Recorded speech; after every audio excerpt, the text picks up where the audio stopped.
مجيد اللهم بارك على محمد وعلى آل محمد كما باركت على إبراهيم وعلى آل إبراهيم إنك حميد مجيد নারায়ণগঞ্জ জেলার অন্তর্গত বন্দর মদনপুর ছোটবাগ দেওয়ানবাগ যুব সমাজ এলাকাবাসীর উদ্যোগে ছোটবাগ সামাজিক বিজ্ঞান মাঠ সংলগ্ন আয়োজিত 2 দিন ব্যাপী 20তম বাৎসরিক তাফসীরুল কোরআন মাহফিলে প্রথম দিনের সম্মানিত শ্রদ্ধাভাজন সভাপতি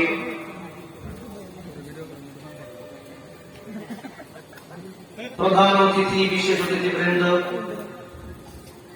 সভাপতি হাজী মোহাম্মদ নাজির আহমদ সফর সাহেব আল্লাহ রাব্বুল আলামিন ওনার হায়াত নেক হায়াত দারাজ করে দেন, সুস্থতার জীবন দান করেন, পড়েন আমিন।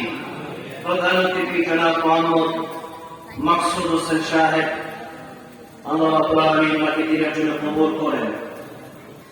অন্য বিশেষ অতিথিবৃন্দ এবং আমার অত্যন্ত সুন্দর আলোচনা রেখেছিলেন আপনাদের সকলের শ্রদ্ধাভাজন আলেমে দ্বীন মুফতি সাইফুল্লাহ নারায়ণগঞ্জ হাফিজাহুল্লাহ। ওনার মাদ্রাসা থেকে আমি মাত্র আসলাম। খুব সুন্দর পরিবেশে একটি প্রতিষ্ঠান করেছেন মদনপুর। আল্লাহ রাব্বুল আলামিন ওনাকে ওনার প্রতিষ্ঠানকে কিয়ামত পর্যন্ত কবুল করেন, পড়েন আমিন। আগামীকাল যিনি আসছেন আমার অত্যন্ত হৃদয়ের ভালোবাসার শ্রদ্ধাভাজন, আমাকে যিনি অত্যন্ত স্নেহ করেন, আমার সাথে ওনার দেখা হয়েছে এবং ওনার আচরণে আমি অনেক মুগ্ধ হয়েছি।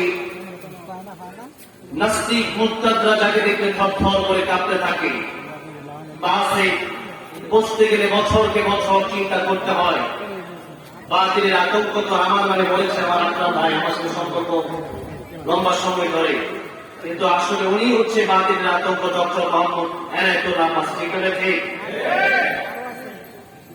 সুন্নি ওয়াহাবি এবং গোল টুপি লম্বা টুপি এই সব কিছু বাদ দিয়া আমরা ডক্টর মোহাম্মদ এনায়েতুল্লাহ আব্বাস সিদ্দিকী হাফিজাহুল্লাহকে হৃদয়ের গভীর থেকে মহব্বত করি, ভালোবাসি আল্লাহর কোরআনের জন্য।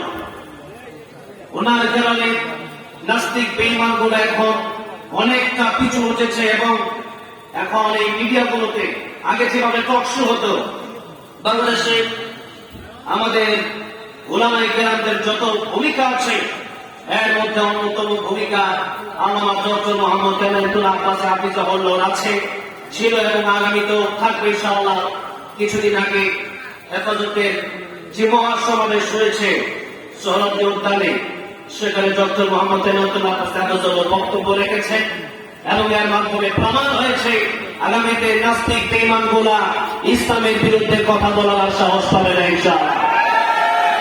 আল্লামা মামুনুল হক, ডক্টর মোহাম্মদ এনায়েতুল্লাহ আব্বাস হাফিজাহুল্লাহ সহ বাংলাদেশের সুন্নি ওয়াহাবি এই মতাদর্শগুলো ভুলে আমরা দেশের জন্য এবং ইসলামের জন্য যদি ঐক্যবদ্ধ হতে পারি, আল্লাহর কসম দেশ এবং ইসলামের বিরুদ্ধে কথা বলার মতো শক্তি বাংলার জমিনে কারো হবে না ইনশাআল্লাহ।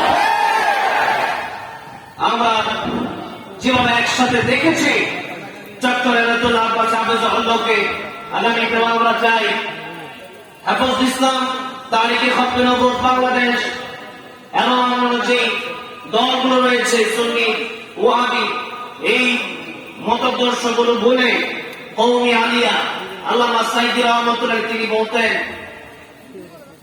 ডান চোখ আর বাম চোখ আমার কাছে যেমন সম্মানী, আমার কাছে কওমি আর আলিয়া এমন সম্মানী। সুতরাং নীলাম চোখে কোন মাদ্রাসাকে দেখা যাবে না। আমি প্রোগ্রাম নেওয়ার সময় এমন করি না যে কোনটা আলিয়া মাদ্রাসা আর কোনটা কওমি মাদ্রাসা, ওইটা আমি দেখি না। অন্তত আমি জামাত ইসলামের প্রোগ্রামও করি, আবার আমাদের যে প্রোগ্রামগুলো আছে সেগুলো আমরা করি।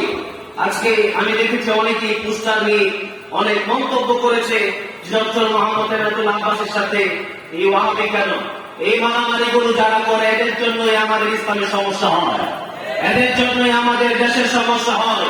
মারামারি বন্ধ করেন, আমরা যদি এক হতে পারি আমরা শান্তিতে থাকতে পারবো। আর আমরা যদি বন্ধ করি এমন এক সময় আসবে মসজিদ মাদ্রাসা বন্ধ হয়ে যাবে, কথা বলার মতো কোনো ব্যক্তি থাকবে না। ঠিক আছে, সেখানে আল্লাহ বলেছেন ওয়াতাসিমু বিহাবলিল্লাহি জামিআন ওয়া লা তাফাররাকু, তোমরা আমাদের হয়ে যাও না, তোমরা এক হও। যারা এই মসজিদে ঢুকেছে তারাই আমাদের ভাই, ঠিক আছে?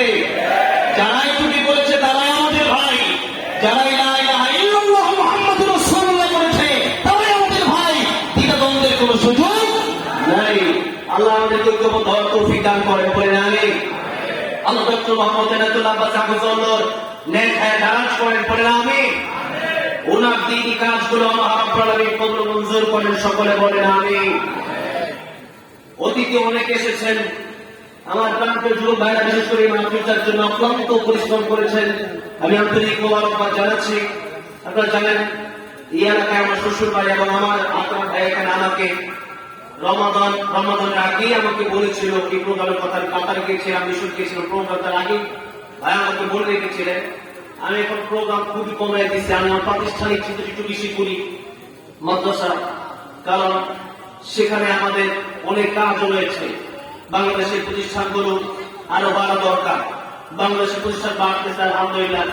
আলেম ওলামা এখন প্রত্যেকটা গ্রামে গ্রামে, বাংলাদেশে যত আলেম আছে কাতার মিডল ইস্টে এত আলেম নাই আলহামদুলিল্লাহ বলেন। বাংলাদেশে যত হাফেজে কোরআন আছে, আমি কাতার একটা মসজিদে গিয়েছি, দুবাই একটা মসজিদে গিয়েছিলাম, সেখানে শুনেছিলাম মুহূর্তে বেশি হাফেজ। তবে আমার মনে হয় বিশ্ব চ্যাম্পিয়ন যদি গণনা করা হয়, বিশ্বের সবচেয়ে বড় হাফেজ কারা, বিশ্বের সবচেয়ে দামি হাফেজ কারা, বিশ্ব চ্যাম্পিয়ন কারা বেশি বেশি হয়, বিশ্ব চ্যাম্পিয়নের ক্ষেত্রে দেখা যাবে যে আমাদের বাংলাদেশ পুরো পৃথিবীতে পাঁচ, জুড়ে বলি আলহামদুলিল্লাহ। আপনাদের নারায়ণগঞ্জের সন্তান কারি আবুল রায়হান, আমার ক্লাসমেট মুশতাকিব, হাফেজ জাকারিয়া, হাফেজ আব্দুল মামুন। কয়েকদিন আগে আমি সৌদি ছিলাম, একসাথে হাফেজ তাকরিরের সাথে ছিলাম, আমি যখন সে বিশ্বজয় করে হাফেজ তাকরির, আরো অনেক হাফেজ তরিকুল ইসলাম। এইদিকে বিশ্বজয়ের যত মাদ্রাসা আপনাদের নারায়ণগঞ্জের কাছে, প্রায় বিশ্বজয়ী মাদ্রাসাগুলা আমাদের তাইনাজুল হাসান দাম করে ছাত্র, মুক্তাদুল কাইমুল্লাহ সাহেবের ছাত্র, নেসর আহমদ নাসির সাহেবের ছাত্র,